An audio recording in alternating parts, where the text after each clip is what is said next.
هلو هلو، أهلا بيكم في أول حلقة من بودكاست فهمني، تقدمه لكم أفنان نايف. البودكاست ده هنحاول فيه مع بعض يعني عشان ما تتوقعوش ان انا اللي هفهمكم.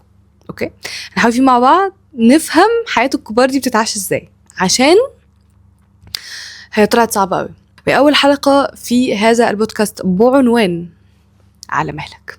بصراحة ده كان هيكون عنوان البودكاست كله، بس حسيت ان انا هختصر البودكاست في فكرة واحدة، فقررت انها تكون عنوان الحلقة الاولى هو على مهلك. ليه على مهلك؟ كلمة حنينة لأبعد حد، كلمة حنينة جدا على جيلنا احنا بالذات، لان احنا جيل مستعجل.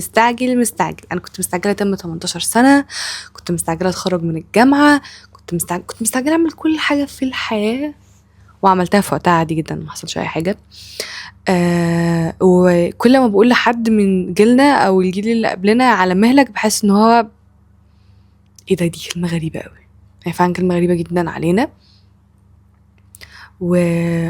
وسماعها مريح ان انا ممكن اخد نفسي. واكتر حاجة بتخلينا مستعجلين هي البروتكتيفيتي، الانتاجية والانجازية. احنا عايزين ننتج وننجز ونخلص ونعمل وتريبيت طول الوقت، وللأسف الشديد يمكن دي من اكتر الحاجات اللي بتعطلنا في نفس الوقت. كنت بحكي للثيرابيست بتاعتي على يومي، بمنتهى الفخر، فانا فخورة بنفسي كده، وبقول لها انا رحت الجيم، وانا في الجيم كنت بسمع بودكاست، مستنياها تسقف لي، لقيتها بتضرب كف على كف. اتخضيت وكده انه في ايه يا دكتور؟ قالت لي ليه كده يا بنتي، ليه بتعملي كده؟ قلت لها ايه؟ بعلي الانتاجيه. انت بتقولي انتاجيه ايه؟ انت بتعلي الاستهلاكيه، انت بتهلكي نفسك، انت رايحه تمرني جسمك، انت بتدخلي عقلك في الموضوع ليه؟ كفايه ان جسمك هيتمرن، كفايه المجهود والطاقه اللي هتتحط في تمرين جسمك، اطلعي ارتاحي وبعدين اسمعي بودكاست.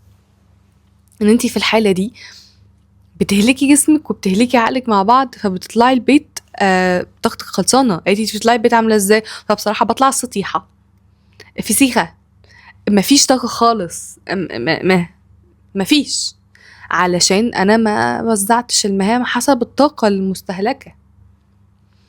فاحنا بنعمل كده، احنا لازم نعمل كده كلنا كجيل. ما ينفعش نعمل حاجه واحده، لازم نعمل حاجتين مع بعض في نفس الوقت. اطبخ وانا بكلم ماما في التليفون وبكلم اخواتي وبدلهم ايموشنال سبورت، اعمل كذا وانا بعمل كذا، لازم حاجتين مع بعض في نفس الوقت. والحاجتين دول لو بيحصلوا مع بعض بس وبياخدوا من طاقتنا الاتنين، ده حاجه صعبه قوي. بنيجي اخر اليوم لما نيجي ننام كده نتخيل كده، يا رب انا كسول قوي، انا النهارده ما عملتش حاجه غير اني رحت الجيم وكم حاجه كمان، وانا طاقتي خلصانه ليه ومش قادر اعمل اي حاجه ليه؟ عشان انت ما عملتش الحاجات دي ساده، انت عملتها بحاجات، يعني كان في حواليها حاجات تانية عماله تاخد من طاقتك. انت مش كسول، انت منهك، انت مستهلك. انا لازم اجيب جاز قبل ما اخش انام، ومش عارف انا جبت جاز ليه، مش عارف انا جبت اخري ليه، ان انا مش بحسب السايد تاسك دي، مش بدخلها في الحسبان خالص.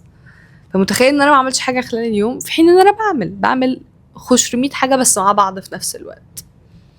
فمهم جدا ان احنا نسلو داون في الحته دي. لما نيجي نعمل تاسك بيستهلك طاقه، ما نعملش معاه تاسك تاني بيستهلك برضه، وبياخد من دماغنا ومن عقلنا ومن واحده حاجه. تمام. تاني نقطه، احنا وبكل فخر ما بنسمحش لنفسنا ناخد راحه، ما بنسمحش لنفسنا نرتاح. واليكم المثال، اختي الكبيره امان، هي المثال والله بجد مش بهزر. هي شخص تقريبا طول عمره بيذاكر. انا من ساعه ما وعيت على الدنيا ايمان اختي بتذاكر وبتطور من نفسها، بتاخد كورسات، دبلومات، ماجستيرات، ما شاء الله عليها. فجت في يوم زي انسان طبيعي قالت لي يا فتان انا مرهقه قوي، انا منهكه قوي. فانا زي ايه انسان طبيعي برضه قلت لها خدي بريك. حسيت ان انا قلت لها كلمه مش حلوه. خدي بريك؟ how dare you؟ يعني ايه ما عنديش وقت اخد بريك؟ I don't have time.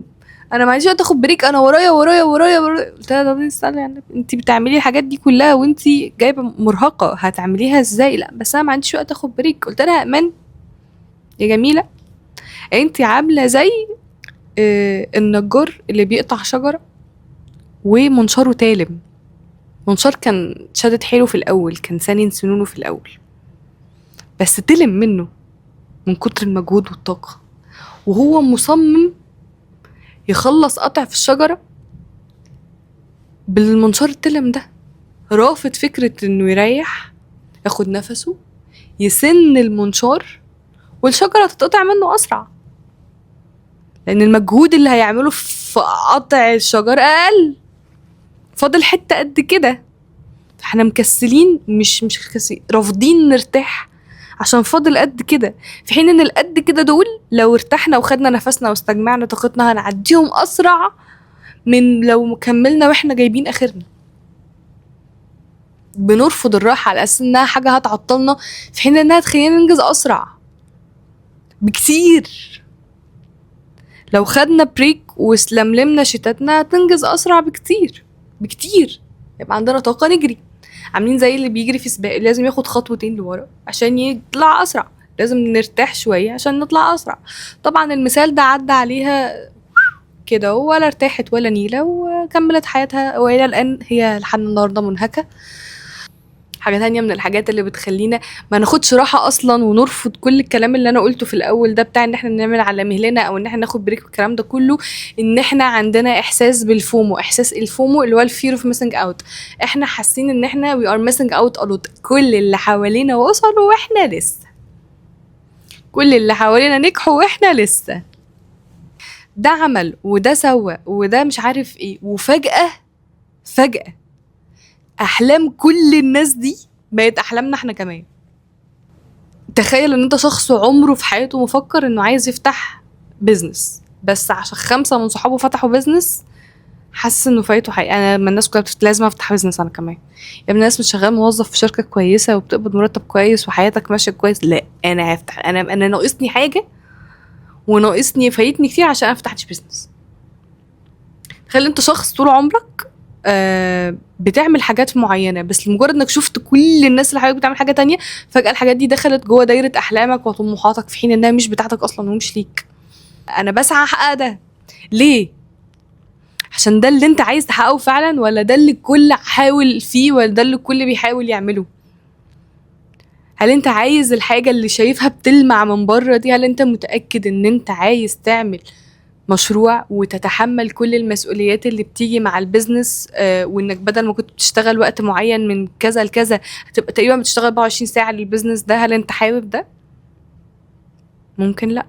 فالحاجة اللي بتلمع قوي دي اللي احنا شايفينها اوبا انا لازم اعمل كل الناس بتعمله، قرب منها سيكا صغيرة كده، شوفها على حقيقتها من قريب بس كده، شوف كده اللي ورا اللمعان ده من ورا كده، شوف الدنيا ماشية ازاي، تلاقيها ما بتلمعش ولا حاجة. ممكن تبقى مش عايزها اصلا، فتلاقي نفسك سبحانك يا رب مش متاخر، لانك اوريدي محقق اللي انت عايزه، مش اللي المجتمع والناس اللي حواليك فرضته عليك ان انت عايزه. ونيجي هنا لنقطه ثانيه تخص المجتمع، اللي سابقينك مش سابقينك بجد. عارفين المثال بتاع احمد ومحمد؟ احمد جري 5 كيلو في 30 دقيقه ومحمد جري 5 كيلو في 45 دقيقه. احمد عنده 25 سنه، محمد عنده 45. احمد صحته كويسه، محمد عنده مشاكل في القلب والشرايين مش عارف. ومع المقارنات الكتير بتلاقي انه لحظه كده محمد اللي جري 5 كيلو في 45 دقيقه ده اجمد من محمد اللي جري 5 كيلو في 30 دقيقه، عشان عنده معوقات كتيره جدا في صحته وفي سنه وفي لياقته، بس يعتبر هو الاشطر. يعني انت متخيل ان فلان الفلاني ده سبقك، بس هو بدأ قبلك، بادئ بمعطيات احسن، مثلا دعم من الاهل، تعليم افضل، واسطة مثلا، يعني ايا كان، معطيات كتير تخليه يبقى في الحتة دي في الوقت ده طبيعي ومنطقي. وممكن بالنسبة للمعطيات اللي هو فيها يكون هو اصلا متأخر، في حين ان انت لسه ما عندكش اي حاجة من المعطيات دي، بس بتقارن نفسك بيه ليه؟ ما المقارنة دي خسرانة، انت الوحيد اللي خسران فيها. يعني بجد مش عارف معطياته عاملة ازاي، بس انت بتقارن بالنتائج، هو نتائجه عاملة ازاي ونتائجي عاملة ازاي؟ ما بتمشيش كده يا صاحبي. ولا ايه بتقولي؟ ما بتتحسبش كده يا صاحبي، ما بتتحسبش كده خالص خالص خالص خالص. يعني انت بتشوف انا معطياتي ايه، انا عندي ايه واقدر اعمل بايه، مالكش دعوه باي حد تاني بقى. ما اللي يسبق يسبق، ما اللي يسبق يسبق، واللي يوصل يوصل.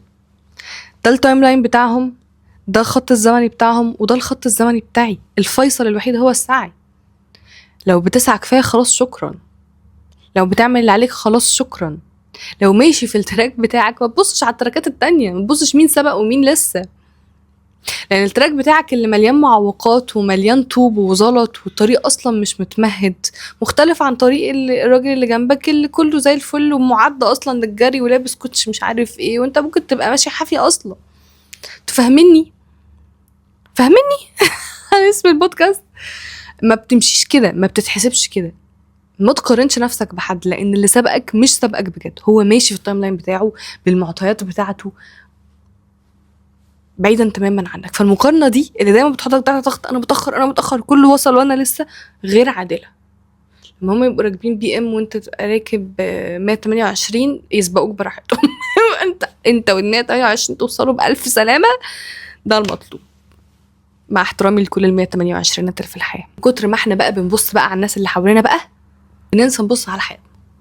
والله مثال، انا اي بص، انا اجمد حاجه فيا الامثله. والله دي حاجه دكتور بتاعتي قالتها لي ثيرابيست، قالت لي يا فنان انت في ضرب الامثله مفيش زيك. والله تمام، بس ده مثال واقعي، حاجه حصلت بجد. كنت قاعده مع والدتي الله يمسيها بالخير، بقول لها يا ماما انا تعبانه ومش عارف ايه، بس الشكوى الطبيعيه من حاجات كتير في الحياه، فطبعا رد الام الطبيعي شكلك محسوده. يا ست الكل محسوده ايه بس؟ لا والله شكلك محسوده. طب ماشي يا ماما، هتحسد على ايه يعني يا ماما؟ عندي اتحسد عليه.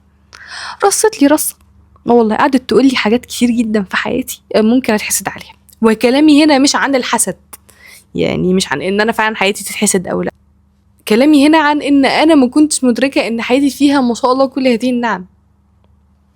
انه تصدقي ده انا عندي وعندي وعندي وعندي ما شاء الله، قادره اتنفس، قادره اتكلم، قادره اتحرك، قادره اكل اشرب، اعمل حاجات بحبها، اقعد معاكي، اقعد مع اخواتي، اقعد مع جوزي. عندي حاجات كتيره جدا في حياتي ما شاء الله حلوه، بس انا مش شايفاها لاني مشغوله زي ناس كتير اني اراقب اللي عند الناس التانية ومش عندي، في حين ان انا ممكن يكون عندي اللي بيديني نفس الرضا ده. يعني انا ممكن يكون عندي حاجه اصلا هي مش عندهم، فانا وهم في نفس الليفل في الاخر، وانا راضيه وهم راضيين. بس لو كل واحد مركز جوه حياته هيبقى مبسوط جدا. لو كل واحد قعد يعد النعم ويبص حواليه كده ويشوف كام حاجة في حياته هي بالفعل دعوة مستجابة. شفت بقى كام حاجة في حياتك هي بالفعل دعوة مستجابة؟ اكتبولي في الكومنتس كام حاجة في حياتك هي بالفعل دعوة مستجابة. ما شاء الله، انا دعيت ودي جت، انا دعيت ودي جت، انا تمنيت ودي جت، انا سعيت ووصلت لده. لما بنشوف كل ده وبنشوف نقول الله اكبر ما شاء الله، ده احنا محققين، ده احنا محققين وعاملين ومسويين وكله زي الفل و14. حتى لو كانت بسيطة، حتى لو كانت نعمة الأكل والشرب، نعمة النفس. أنا جات عليا فترة في حياتي ما كانش في حاجة بتقعد في بطني، يعني كنت طول الوقت مش قادرة آكل خالص ومرهقة وتعبانة، وكانت حالتي الصحية من وقتها وأنا بحمد ربنا على النفس المفتوح، على تقبل الأكل أصلا. حتى لو تخنت مش مهم، أنا عارفة آكل، أنا قادرة أدخل الأكل جوه جسمي ويفضل جوه جسمي. فمحتاجين ان احنا نقدر النعم اللي عندنا الاول ونحمد ربنا عليها، وساعتها بجد هنهدى وهنرتاح وهنحس انه الحمد لله على اللي عندنا، احنا محققين وراضيين وزي الفل، احنا كده زي الفل. هنسعى لاكتر بس على مهلنا بقى، برواقان بقى، بلذاذه بقى. يعني مفيش اي حاجه في الدنيا تستاهل ان احنا نحط نفسنا تحت هذا الضغط، تحت هذا البريشر طول الوقت. في اوقات في حياتنا في فرص لازم تيجي، لازم نستغلها، في مش عارف ايه، اوكي، بس انا ده افضل ضاغط نفسي طول عمري تحت بريشر ان انا لازم احقق واعمل بسرعه جدا؟ لا، نستغل الفرص ونسعى ونتحرك وبس. ونسيبها على الله. انا هنا مش بتكلم على ان احنا نقعد نريح وما نعملش حاجه، عشان انا ممكن ده اللي يتفهم منه هذا الحلقه يعني، ولكن لا، انا مش بقول كده خالص، بالعكس انا بكلم الناس اللي بتعمل وبتسعى وبتتحرك، ولكنها رغم ذلك متوتره طول الوقت ومضغوطه طول الوقت، انها حاسه انها محتاجه توصل اسرع ومحتاجه تعمل اكتر. طالما انت بتسعى وبتعمل اللي عليك وبتتحرك، مش قاعد مريح، خلاص سيب الباقي بقى على ربنا. اركن بقى احساس الاستعجال، اركن بقى احساس ان انا لسه ما وصلتش والكل سبقني ده على جنب. خلاص انت بتسعى، انت مدور العربية وماشي، شكرا خلاص. بنحاول نستمتع بالرحلة، علشان الحياة كلها رحلة فيها محطات وصول قليلة قوي، معظم الحياة رحلة، فنحاول نستمتع بالرحلة ونحتفل بالوصول. كانت هذه هي الحلقة الأولى من بودكاست فهمني بعنوان على مهلك، واتمنى تكون الحلقه عجبتكم. اكتبوا لي في الكومنتس تعليقاتكم لو الحلقه عجبتكم وحاسين ان انتوا عايزين تسمعوها لحد، ممكن تبعتوها له او تعملوا له منشن في الكومنتس. لو مش عاملين سبسكرايب اعملوا لي سبسكرايب ولايك للحلقه وبس. انا اعتقد قلت كل الحاجات اللي بتتقال. فهمني سلام.